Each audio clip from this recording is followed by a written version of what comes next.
और आपको बता दें, दिल्ली की हवा लगातार जहरीली होती ही जा रही है और दिल्ली सरकार की ओर से राजधानी में वायु प्रदूषण कम करने के लिए हर संभव कदम उठाए जाने के बावजूद दिल्ली की आबो हवा अभी भी खराब है। लोगों को एयर क्वालिटी के चलते परेशानियों का सामना करना पड़ा है। एनसीआर के दूसरे शहरों की अगर बात करें तो गुरुग्राम और फरीदाबाद में भी हवा बेहद खराब श्रेणी में है और यही हाल नोएडा और गाजियाबाद का भी है। दिल्ली के पर्यावरण मंत्री ने एक प्रदूषण रोकने के लिए दिल्ली में लगाए गए प्रतिबंधों की समीक्षा करने के लिए आज एक उच्च स्तरीय बैठक भी बुलाई है।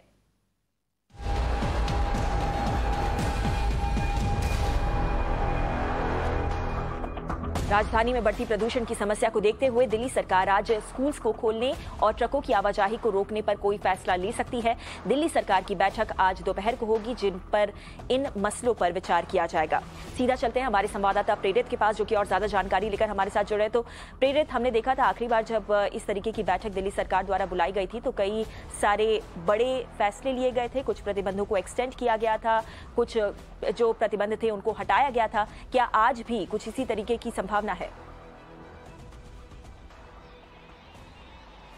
जी बिल्कुल, देखिए जिस तरीके से राजधानी दिल्ली की हवा पूरी तरीके से जहरीली होने लगी थी कि आम लोगों को बड़ी समस्या का सामना करना पड़ रहा था, चाहे वो सांस लेने की समस्या हो या फिर आंखों में लोगों को जलन महसूस हो रहा था। खास करके उन लोगों के लिए बहुत ज़्यादा परेशानी का सबब बन गया था ये जहरीला हवा।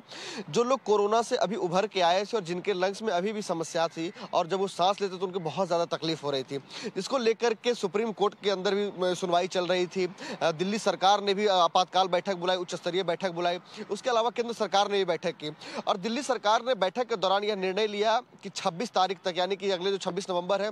तब तक दिल्ली के जितने भी प्राइवेट स्कूल हैं या फिर जो भी सरकारी स्कूल हैं, अगले आदेश तक के लिए वो स्कूल पूरे तरीके से बंद रहेंगे।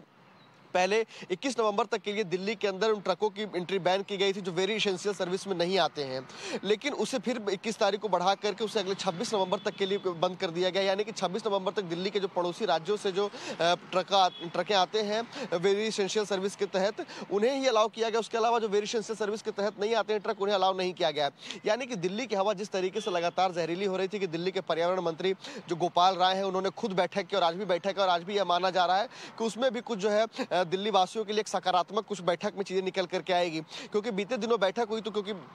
21 तारीख तक के लिए जो है वो दिल्ली के अंदर कंस्ट्रक्शन और डेमोलिश दोनों एक्टिविटीज को पूरी तरीके से बंद कर दिया गया था। लेकिन पिछली बैठक में गोपाल राय ने प्रेस कॉन्फ्रेंस के दौरान मीडिया को और लोगों को जानकारी दी कि अब जो है डेमोलिश और जो कंस्ट्रक्शन की जो एक्टिविटी है उसे फिर से शुरू किया जा रहा है और जहां पर कंस्ट्रक्शन या डेमोलिश का काम चल रहा है वहां पर एंटी स्मॉग गन होगा। हालांकि आपको बता दें कि आज देखिए जो दिल्ली में जो जिस तरह से हवा लगातार खराब हो रही थी और आज जो है सफर ऐप के जरिए हमने यह पाया कि दिल्ली की हवा जो है सो पहले के मुकाबले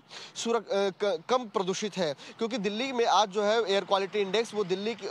एयर क्वालिटी इंडेक्स 280 है और पहले जो है वो चला गया था, वो 200 से वो 300 के ऊपर चला गया था, जो कि सीवियर की कैटेगरी में आया था। लेकिन दिल्ली की हवा अभी थोड़ी कम जहरीली है और दिल्ली की जो एयर क्वालिटी इंडेक्स है वो 280 है। लेकिन ये जो